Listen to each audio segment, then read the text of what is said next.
Hello friends, welcome to my channel Sarathi classes by Payal Ahuja. आशा करती हूँ आप सब अच्छे होंगे। आज हम स्टार्ट कर रहे हैं इंडस्ट्रियल रिलेशन, जो हमारे यूपीएससी ईपीएफओ सिलेबस का पार्ट है। इसके जो है ना, हम सारे टॉपिक्स को अच्छे से कवर कर लेंगे। फिर हम सोशल सिक्योरिटी और जनरल अकाउंटिंग प्रिंसिपल को उठाएंगे। देखो यार, तीनों ये सब्जेक्ट है ना, सोशल सिक्योरिटी, इंडस्ट्रियल रिलेशन और जनरल अकाउंटिंग प्रिंसिपल, यूपीएससी के सिलेबस से बस यही थोड़े डिफरेंट सब्जेक्ट्स आ जाते हैं हमारे ईपीएफओ में। तो हम क्या करेंगे, अब हमें पता है यूपीएससी का भी डेट आ गई है, 10 अक्टूबर 2021 को एग्जाम होगा, जो 27 जून को था। ठीक है, पोस्टपोन करके 10 अक्टूबर हो गया है। तो हम क्या करते हैं, मॉर्निंग में मैं ईपीएफओ की वीडियो डाला करूंगी, जिसमें हम ये सारे सिलेबस को कवर करेंगे, इंडस्ट्रियल रिलेशन, सोशल सिक्योरिटी, है ना, और जनरल अकाउंटिंग प्रिंसिपल। और यूपीएससी के लिए इवनिंग में वीडियोस आएंगी जो एक एमसीक्यू फॉर्म्स में होंगी। ठीक है, हम एक एक टॉपिक को एमसीक्यू फॉर्म में रिवाइज करते जाएंगे। ठीक है, यही हमारे पास एक 4 महीने हैं, हमारे पास यही अच्छी अपॉर्चुनिटी है कि हम अच्छे से अपनी प्रिपरेशन कर लें, अच्छी तैयारी हो जाए हमारी। यूपीएससी के लिए मैं मंडे से एमसीक्यूज की सीरीज स्टार्ट करूंगी। हर एक टॉपिक को, हर सब्जेक्ट के अच्छे एमसीक्यू करेंगे, एमसीक्यू की फॉर्म में, और प्रैक्टिस भी हो जाएगी हमारी अच्छे से, और पूरा टॉपिक भी रिवाइज हो जाएगा। मेरा साथ दीजिए, मैं अपनी तरफ से फुल एफर्ट्स करूंगी कि आपको सबको अच्छे से अच्छा कंटेंट मिले मेरे चैनल पे। इंडस्ट्रियल रिलेशन का कॉन्सेप्ट क्या है, सबसे पहले हम ये समझते हैं। Industrial relation comprises of two terms से बना है, इंडस्ट्री और relation. Industry means secondary sector, जहां कहीं मैन्युफैक्चरिंग हो रही हो। 3 टाइप्स ऑफ सेक्टर्स है ना, primary sector, secondary sector, tertiary sector. तो इंडस्ट्री कैसी है, सेकेंडरी सेक्टर है, जहां प्रोडक्शन होती है, मैन्युफैक्चरिंग हो रही है, जहां इंडिविजुअल या ग्रुप ऑफ इंडिविजुअल एंगेज हो किसी प्रोडक्शन में, तो वो क्या होती है, इंडस्ट्री। और रिलेशनशिप मीन्स किसी का रिलेशनशिप बताना। इंडस्ट्री में जो वर्कर्स काम कर रहे हैं और जो उनसे काम निकलवा रहे हैं एम्प्लॉयर, उन दोनों के बीच में रिलेशन कैसा है। अब इधर 4 M's होते हैं, main, material, money and machine.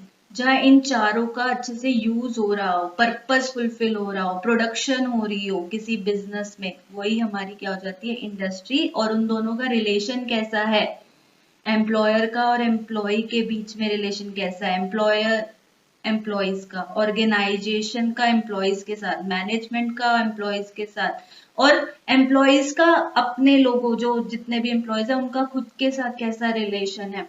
तो वही रिलेशनशिप हमारा अच्छा होगा जब भी प्रोडक्टिविटी अच्छी होगी, है ना। और कोई भी अगर किसी चीज से सेटिस्फाई नहीं है, जैसे एम्प्लॉयर से सेटिस्फाई नहीं है, तो इसका सीधा सीधा इफेक्ट कहाँ पड़ता है, हमारी कंट्री की इकोनॉमी पे पड़ता है। क्योंकि इंडस्ट्रीज हो गई, हमारी ऑर्गेनाइजेशंस हो गए, बड़े बड़े एमएनसीज क्या करती है, डेवलपमेंट का काम करती है ना, इकोनॉमिक डेवलपमेंट का हमारी कंट्री में। तो अगर वही अच्छे से नहीं चलेगा तो हमारा सीधा सीधा इफेक्ट किस पे पड़ेगा, इकोनॉमी की डेवलपमेंट पे पड़ेगा। ठीक है, अब इसमें कितने पार्टिसिपेंट्स हैं इंडस्ट्रियल रिलेशन में, एम्प्लॉयर, एम्प्लॉइज, गवर्नमेंट। एम्प्लॉयर्स में कौन, employers associations, employees trade unions, government courts and tribunals. ठीक है, व्हाट इज इंडस्ट्रियल रिलेशन, वही के रिलेशनशिप कैसा है मैनेजमेंट और एम्प्लॉयज का, अमंग एम्प्लॉयज के खुद में कैसा टीम वर्क है या नहीं है, ऑर्गेनाइजेशन के साथ कैसा रिलेशनशिप है ना। जो अगर किसी भी कंपनी में अच्छा एनवायरनमेंट, पॉजिटिव एनवायरनमेंट हो, अच्छा एनवायरनमेंट, काम करने का मन लगे, तो उस कंपनी को आप देखोगे वो अच्छा उसका टर्नओवर आएगा, अच्छी प्रोडक्टिविटी होगी। तो इसीलिए एम्प्लॉयर आपने देखा होगा हमेशा सॉफ्ट माइंडेड होते हैं, हमेशा पोलाइटली बात करेंगे। ठीक है, क्यों, क्योंकि उन्हें अपने वर्कर्स से काम निकालना है। काम निकलवाना है ना। अगर वर्कर को खुश रखेंगे तो जब तो वो एम्प्लॉय अच्छा काम करके देगा ना, क्योंकि एम्प्लॉयज के मन में भी आता है अगर वो हमारे साथ इतना डेडिकेटेड है, हमारी सारी मांगे, अपनी सारी चीजें हमारी हमको सेटिस्फाई रखते हैं, तो हमें भी तो उनको डेडिकेटली वर्क करना है ना, अच्छे से काम करना है। तो इसी बॉन्डिंग को, इसी रिलेशनशिप को ही हम इंडस्ट्रियल रिलेशन कहते हैं। ठीक है। और प्री इंडस्ट्रियल ईरा जो था ना, पहले इवोल्यूशन की बात करते हैं। इंडस्ट्रियल रिलेशन का क्यों हुआ, हमने इंडस्ट्रियल रिलेशन एक सब्जेक्ट लिया है, क्यों? क्योंकि पहले के तो टाइम में कुछ नहीं होता था इतना, स्मॉल स्केल इन्वेस्टमेंट होती थी, छोटी छोटी इंडस्ट्रीज होती थी, बहुत कम लेबर होती थी, तो इतना कन्फ्लिक्ट्स भी नहीं आते थे, इतना कॉम्प्लेक्स भी नहीं था, कॉम्प्लिकेटेड नहीं था। पर अब क्या है, अब बहुत डेलिकेट और कॉम्प्लेक्स होता जा रहा है रिलेशनशिप। क्यों? मॉडर्न इंडस्ट्रियल सोसाइटी में, क्योंकि बहुत सारे क्या है उसके करेक्टरिस्टिक्स जो होते हैं ना इंडस्ट्रीज के, टाइम टू टाइम चेंज होते जा रहे हैं रैपिडली, है ना। इंडस्ट्रीज की आइडियोलॉजीज चेंज होती है, तो उसमें क्या हो जाता है, कन्फ्लिक्ट आ जाता है एम्प्लॉयर्स और एम्प्लॉयज के बीच में। तो इस कन्फ्लिक्ट, इस डिस्प्यूट को कम करने के लिए हमारा इंडस्ट्रियल रिलेशन आया, बहुत सारी ऑर्गेनाइजेशन बनी इसके लिए, एक्ट्स बने, इंडस्ट्रियल डिस्प्यूट एक्ट सुना होगा आपने, है ना। इसीलिए कि अगर किसी कंपनी में अच्छा रिलेशन होगा तो हमारी क्या होगी, प्रोडक्टिविटी अच्छी होगी, वो कंपनी ग्रो करेगी, उस कंपनी में एम्प्लॉयमेंट ज्यादा वो देंगे लोगों को, है ना। अगर प्रोडक्टिविटी अच्छी हुई तो कंपनी लार्ज स्केल इन्वेस्टमेंट कर सकती है, मैन्युफैक्चरिंग उसकी अच्छी हो रही है तो वो लेबर को एम्प्लॉयमेंट देगी ना। तो ये सारा जो विषय यही है पूरा सर्कल के, इकोनॉमिक डेवलपमेंट कंट्री की अच्छी होती है। आगे चलते हैं। स्कोप क्या है इंडस्ट्रियल रिलेशन का? Collective bargaining, machinery for settlement of industrial disputes, standing orders, workers participation in management, unfair labour practices. ये जो चारों पांचों हैं, मैं एक एक करके आपको सारा अच्छे से समझाऊंगी। ठीक है। अभी क्या है, इंडस्ट्रियल रिलेशन का हमारा ये फर्स्ट लेक्चर है, जिसमें पूरा का पूरा मैं आपको एक इंट्रो दे रही हूँ कि इंडस्ट्रियल रिलेशन क्या है, कैसे रिलेशनशिप होने चाहिए। ठीक है। स्कोप क्या है इसका हमने देख लिया। अब ऑब्जेक्टिव्स क्या है? ऑब्जेक्टिव्स मेन, 4 ऑब्जेक्टिव्स के मेन है क्या, कि हमें क्या करना है, डेवलप एंड मेंटेन करना है harmonious relation between employers employees, organization का एम्प्लॉयज के साथ, मैनेजमेंट का एम्प्लॉयज के साथ, एम्प्लॉयज का खुद का अपने अंदर टीम वर्क कैसा होना चाहिए, और सेफ गार्डिंग द इंटरेस्ट, सबके इंटरेस्ट को हमें क्या रखना है, सबके इंटरेस्ट को भी देखना है, उनको सेटिस्फाई रखना है। Avoiding all forms of conflicts, establishing and maintaining industrial democracy, और देखो to help the economic development of the country, और क्या करना है, टू एनकरेज करना है कलेक्टिव बार्गेनिंग को as a means of self regulation. ठीक है। और ऐसा नहीं होना चाहिए हायर फायर, इसलिए मैंने ये पिक्चर लगाई है कि आप सेटिस्फाई नहीं हो तो उसे फायर कर दो, हायर कर दो। अगर आपने उसको एम्प्लॉयमेंट दी है तो उसको समझने में, उस पूरे एनवायरनमेंट को भी तो टाइम लगेगा ना, तो उसको भी थोड़ा टाइम दो एम्प्लॉय को, खुद भी थोड़ा पीस माइंडेड रहो, सॉफ्टली रहो, उसको अच्छे से पूरी ट्रेनिंग दो, तो वो क्यों नहीं करेगा, करेगा। ठीक है। बहुत सारी डेफिनेशंस है इंडस्ट्रियल रिलेशन की, जैसे इंटरनेशनल लेबर ऑर्गेनाइजेशन की डेफिनेशन क्या कहती है? According to international labour organization, industrial relation deal with the either the relationship between the state, के इंडस्ट्रियल रिलेशन किससे डील करता है, या तो रिलेशनशिप स्टेट और एम्प्लॉयर्स का हो, बिटवीन द स्टेट और एम्प्लॉयर्स, या वर्कर ऑर्गेनाइजेशन के साथ, और the relation between the occupational organization themselves, या तो वर्कर्स का खुद की जो ऑर्गेनाइजेशन अंदर जो उनके वर्कर्स काम करते हैं उनका खुद के साथ कैसा रिलेशन है। ठीक है।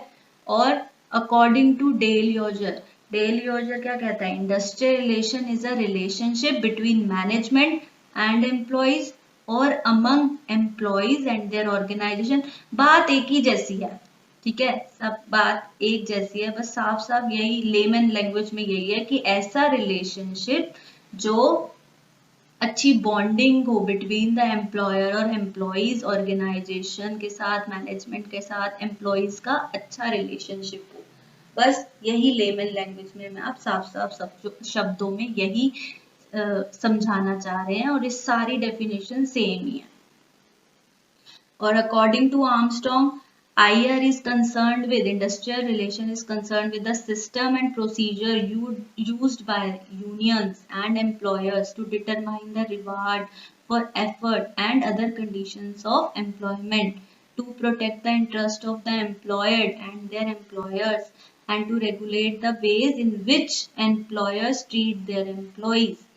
Thus, industrial relations refer the relationship that exists between the employer and employees in the day-to-day working of an organization. देखो वही कह रहे हैं कि अगर कोई एम्प्लॉयज अच्छा काम करता है तो उसे बोनस दे दो, उसे कोई रिवार्ड दे दो, उसके एफर्ट्स को अगर हम अप्रिशिएट नहीं करेंगे और ऐसे ही चलते रहने देंगे तो वो भी एक दिन बोर ही हो जाएगा, कहते मैं इतना डेडिकेटेड काम कर रहा हूँ, मुझे कोई अप्रिशिएशन ही नहीं मिलता, अप्रेजल ही नहीं मिलता। तो हमें टाइम टू टाइम ये सब भी करना चाहिए, जब भी रिलेशनशिप, जब भी वो जो एम्प्लॉयज है मन से काम करेगा उस कंपनी में, और एम्प्लॉयर और एम्प्लॉयज का रिलेशनशिप क्या होना चाहिए, एक अच्छी बॉन्डिंग होनी चाहिए कि डे टू डे वर्किंग में जो काम कर रहे हैं अपने इंटरेस्ट से काम करते रहें और प्रोडक्टिविटी अच्छी होती रहे। अब इंडस्ट्रियल रिलेशन का बर्थ कब हुआ था?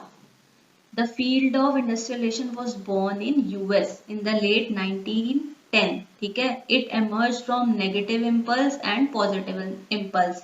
इसका बर्थ यूएस में हुआ 1910 में, और इसमें दो क्यों हुआ, नेगेटिव इम्पल्स भी थे और पॉजिटिव भी थे। नेगेटिव क्या थे कि ह्यूमन सफरिंग्स बहुत थी, है ना, इनजस्टिस हो रहा था, अनरिस्ट्रेन्ड प्रॉफिट मेकिंग था, एम्प्लॉयर्स पावर एंड कैपिटलिज्म। अब आपको याद होगा, हिस्ट्री आपने पढ़ी होगी तो आपको अहमदाबाद मिल वाला याद होगा ना, गांधी जी ने सत्याग्रह किया था, प्लेग बोनस नहीं मिल रहा था तो गुजरात में, तो वही कि ह्यूमन सफरिंग उस टाइम बहुत थी, पैसा जस्टिस बहुत था, profit making, unrestrained profit making, employers power and capitalism, ये सारे क्या थे, नेगेटिव इम्पल्स थे। पॉजिटिव इम्पल्स क्या क्या थे कि need for the improvement in the working condition को हमें क्या करना था, इम्प्रूव करने की जरूरत थी उस टाइम, एम्प्लॉयर और एम्प्लॉयज के रिलेशनशिप को इम्प्रूव करने की जरूरत थी, मालिक और नौकर वाला सिस्टम नहीं रखना था, ठीक है, through a combination of education, जब हम एजुकेशन किसी को प्रोवाइड करते हैं तो उसका दिमाग थोड़ा खुलता है, ब्रॉड होता है, तो वो समझेगा, लीगल रिफॉर्म्स आए, साइंटिफिक डिस्कवरीज हुई, higher sense of ethics and responsibility समझाई गई, ठीक है। अब हम आगे पढ़ेंगे अप्रोचेस, ये सारी अप्रोचेस हैं, unitary, pluralistic, Marquez system, human relations, तो ये हम आगे अपने दूसरे लेक्चर में पढ़ेंगे। इस लेक्चर में हमने क्या सीखा, इंट्रोडक्शन दिया है मैंने सिर्फ इंडस्ट्रियल रिलेशन का, इंडस्ट्रियल रिलेशन है क्या, कॉन्सेप्ट क्या है, उसका स्कोप क्या है, उसका ऑब्जेक्टिव्स क्या है, और ये प्री नेशनल जो इंडस्ट्रियल ईरा था जब कैसा था, क्यों आया, नेगेटिव इम्पल्स थे क्योंकि, और बहुत सारे पॉजिटिव इम्पल्स थे, यूएस में इसका बर्थ हुआ, ठीक है, 1910 में। ये सब हम आगे करेंगे, अप्रोचेस, अगले लेक्चर हम अप्रोचेस से स्टार्ट करेंगे। So do like, share and subscribe my channel and please press the bell icon कि आपको सारी अपडेट्स नोटिफिकेशंस आती रहें। और हाँ, मंडे से मैं यूपीएससी के एमसीक्यू सीरीज स्टार्ट कर रही हूँ, तो उसे डेली देखना और आपकी अच्छे से प्रैक्टिस हो जाएगी, रिवीजन हो जाएगी हर टॉपिक की, ठीक है, और आपको अच्छे से अच्छा कंटेंट ही प्रोवाइड करने का मैं ट्राई करूंगी, अपने पूरे एफर्ट्स लगाऊंगी। तो थैंक यू सो मच, मिलके क्रैक करते हैं इस यूपीएससी